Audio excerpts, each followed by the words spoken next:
मेरी देश के हर नागरिक से अपील है, पेट्रोल डीजल का उपयोग कम करें।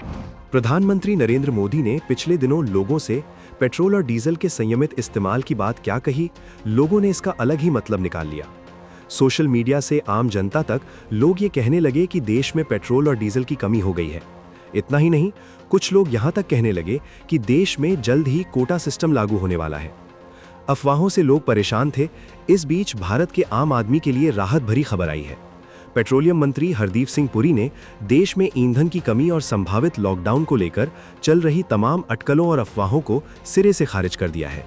CII समिट में केंद्रीय मंत्री पुरी ने स्पष्ट किया है कि भले ही पिछला कुछ समय चुनौतीपूर्ण रहा है, लेकिन भारत ने इस संकट को अवसर में बदल दिया है।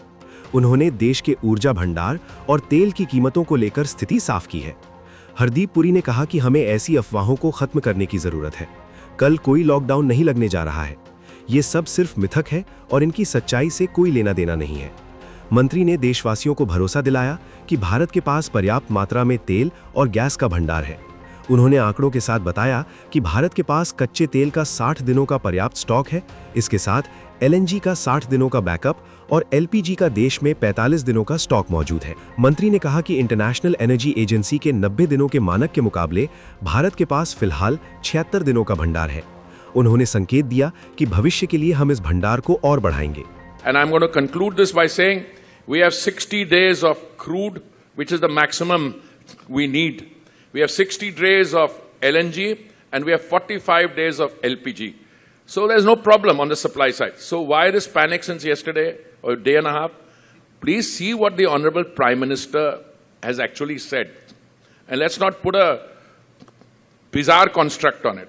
He's saying, and look, this is borne out by the facts. If you look at the news this morning, the leader of the largest economy in the world is saying that ceasefire is on life support. I think those are the exact words you use. I don't know what is happening. But isn't it time, when you look at the way this is happening, 75 days into a unending conflict, uncertainty is too mild a word. What he says, the time has come for us to look at our lifestyle also. And I totally endorse that. By the way, it's not that any lockdown is going to take place tomorrow. That's why I spend so much time giving you the supply situation.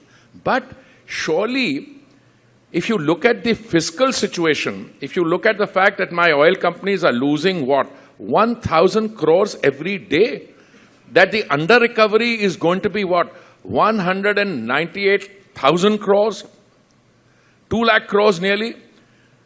The losses are what? 1 lakh crore, if you look at the quarter. In that context, how long can you keep it like this? Where is the oil? It used to be at around $64 or $65. I have my statistics here. Gone up to 115 in that basket. So isn't it time for all of us, the fact that you can have this, of course you're immensely popular, the CII, but you can have this fantastic gathering here. Everybody, many people have flown in, many people are on the roads. I don't see any energy problem. मंत्री ने प्रधानमंत्री मोदी के दृष्टिकोण का जिक्र करते हुए कहा कि PM ने जनता को आगाह किया है कि युद्ध का असर भारत पर पड़ रहा है। यदि ये स्थिति लंबे समय तक बनी रहती है तो हमें अपनी जीवन शैली में कुछ बदलाव सोचने पड़ेंगे। उन्होंने कहा कि तमाम चुनौतियों के बावजूद भारत आज दुनिया का तीसरा सबसे बड़ा रिफाइनर और पेट्रोलियम उत्पादों का चौथा सबसे बड़ा निर्यातक बनकर उभरा है। केंद्रीय मंत्री हरदीप पुरी के बयान ने उन अफवाहों पर विराम लगा दिया है जिनमें तेल की किल्लत या कीमतों में भारी उछाल की बात कही जा रही थी। सरकार ने साफ कर दिया है कि भले ही खजाने पर दबाव है, लेकिन फिलहाल सप्लाई चेन पूरी तरह सुरक्षित है। फिलहाल के लिए बस इतना ही। बाकी अपडेट के लिए बने रहिए वन इंडिया हिंदी के साथ। Subscribe to One India and never miss an update. Download the One India app now.